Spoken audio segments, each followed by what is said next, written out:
Olá, tudo bem com vocês? Eu espero que esteja bem. Então, vamos falar de uma coisa que todo mundo pergunta e é meio confuso de explicar, que são dores generalizadas. Então, é necessário que você diferencie essa dor no que a gente entende por uma dor vinda de um processo físico, de uma dor que a gente entende vinda de um processo que não seja físico. Não necessariamente que a dor de um processo que não seja físico, ela não teve um gatilho de origem traumática, só que ela persiste. Então, quando você você é o paciente e começa a perceber ou a se auto-perceber, é necessário você identificar qual é a causa dessa tua dor.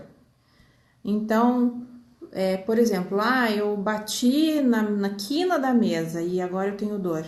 Então, existe um motivo físico explicando a tua dor, né?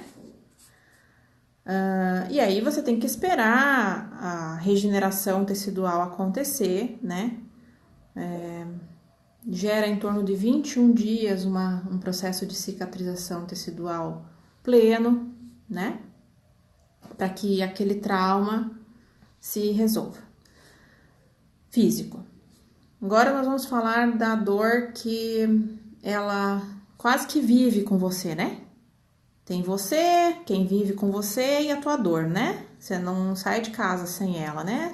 Daqui a pouco você tá conversando com a tua dor. Então, identificar quando ela ocorre. Desde quando ela ocorre? Então, respostas do tipo, desde sempre, eu não me vejo sem dor, eu não existo sem a dor, desde pequena eu tenho dor. Então, saiba que aí mora um sintoma que a gente chama de sintoma transgeracional, tá? Então, quem trabalha com isso são as constelações familiares. Não tem como eu dizer para você que a dinâmica sistêmica da dor é tal, tá bem?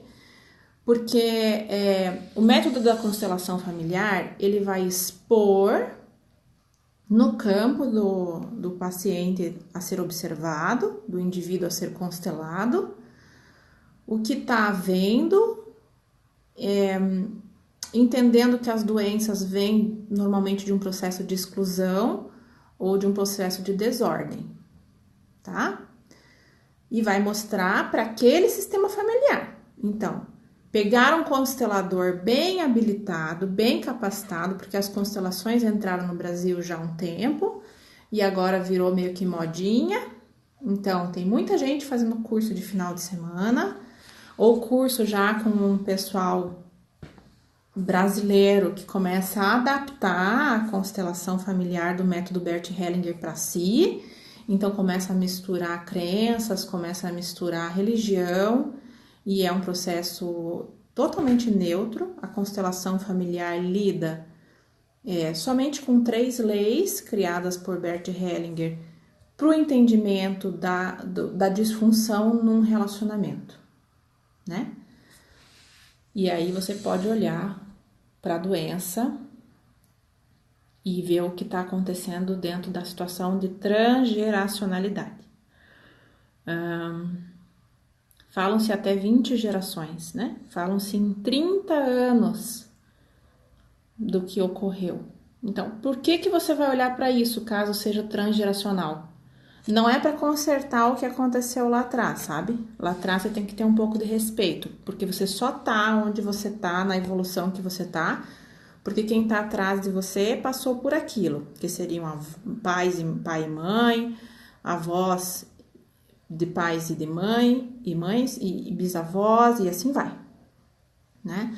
Então você chega a um total aí de pelo menos 2.000 pessoas, né? Para você estar onde você está hoje a nível de evolução do seu sistema familiar. Então, vamos pensar nisso de exemplo que eu dei e eu posso encontrar daí, a gente chama de dinâmica sistêmica, que é o que vai se mostrar, tá? Mas nem é toda a dinâmica sistêmica que significa dor para todo mundo. Mas se eu associar com Hammer, e tem muita constelação associando Hammer e Hellinger, então eu posso supor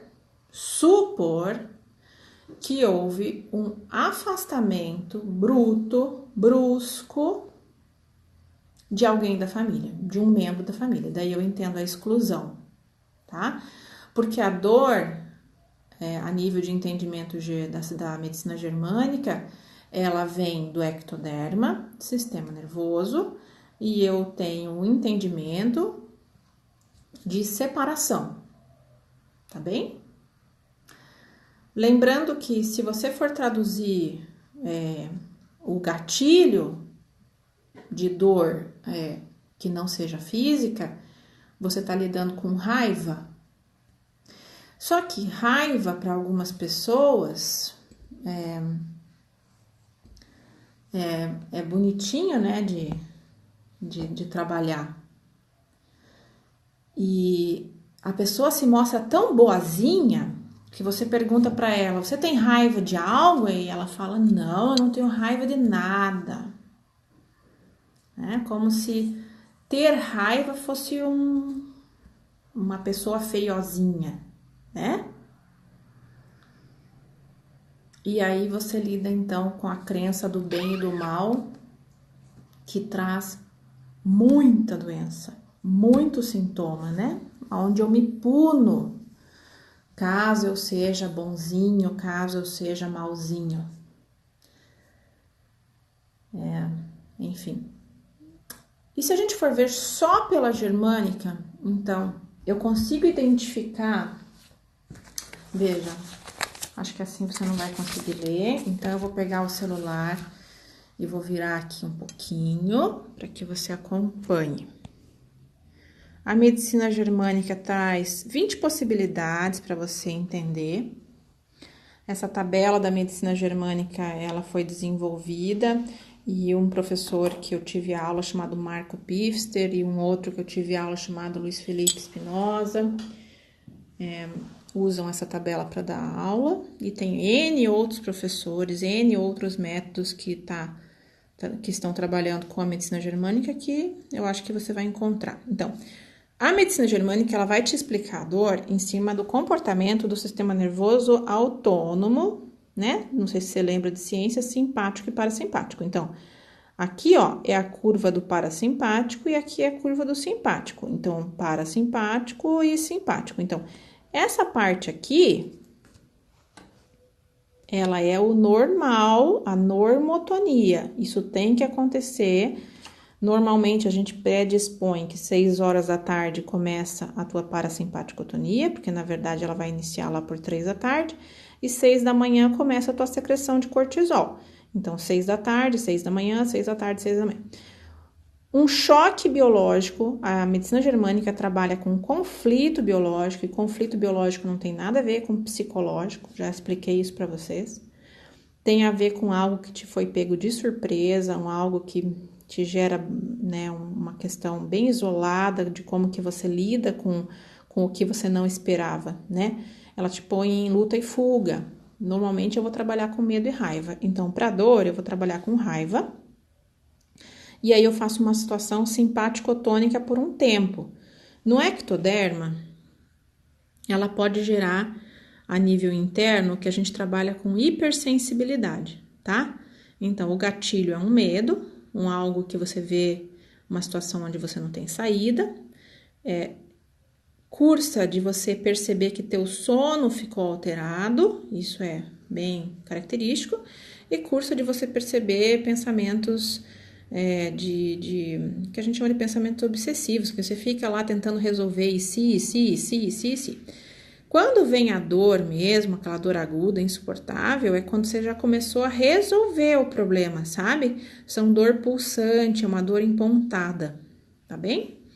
E vai durar aí uns 21 dias e você pré-estabelece a evolução. Teoricamente, você tende a resolver no que a gente chama de epicrise, e aí você começa a fazer a diminuição dessa dor, né?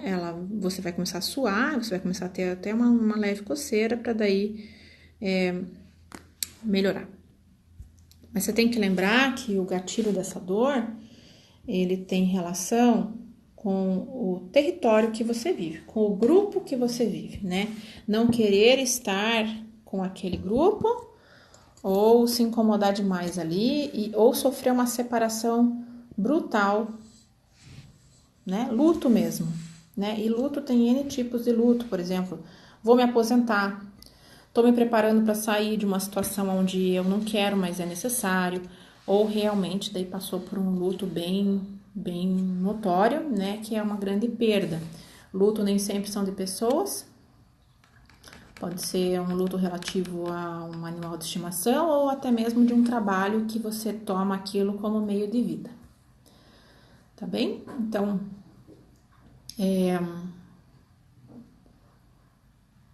como sair da dor, né? Dor tem uma ressignificação para acontecer, sabe? Flexibilizar o entendimento das coisas como são.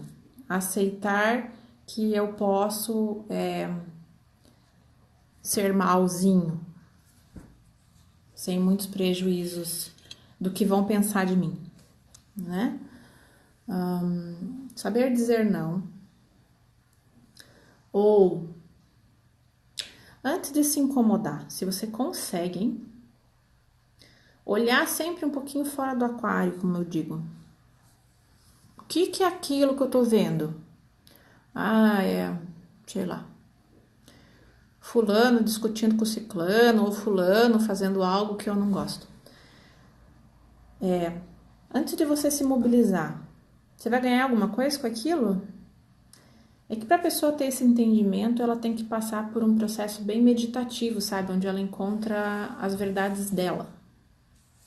E não se norteia mais sobre o que vão pensar de mim em si. A pessoa que tem muita dor corporal, ela tem uma necessidade de ficar se flexibilizando ao outro. Então pense por esse lado.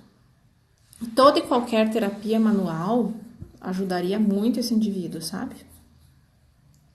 Banhos de imersão também ajudam bastante. O limão, ele é considerado um alcalinizador, só que depende do corpo, o corpo já está tão desgastado, daí em vez de ajudar, atrapalha. Essas relações que a gente teria que observar, tá bem? Então, se vai ficar disponível quando eu encerrar e você assiste quanto quiser, e se tiver perguntas para me fazer, pode enviar, tá bem? E tem a página Sintoma Sistêmico no Facebook, lá eu ponho os vídeos e fica por um bom tempo mais que o normal, tá bom? Então, se você gostou, assiste de novo, passa para as pessoas o link, né? Acho que o conhecimento, ele é bom quando várias pessoas podem ter o acesso, tá bom? Eu pus o arco-íris, né? Os filtros do Instagram são legais porque você não precisa estar tão desmantelada, não é verdade? É verdade. Oi, Fábio, tudo bem por aí? Um beijo para você, meu amigo, saudades. Tá bom? E é isso. Então, oi, Pri. Se vocês gostaram e tiverem situações para posicionar, pode me perguntar. Para quem trabalha com a parte terapêutica da formação que você queira, ou até mesmo para quem é pai e mãe e para o indivíduo em si, eu dou curso nessa área, tá com turma em Curitiba e no Rio, então se você tiver interesse, você me manda também questão. Em consultório, eu trabalho de forma individual com diversas técnicas que lidam com o sintoma e no espaço terapêutico a gente trabalha com as constelações familiares em grupo, então se você tem interesse, você me pede, tá bom? Então um beijo para vocês, muito obrigada e até a próxima. Tá? Boa semana para vocês ainda, temos aí mais uma metade de semana.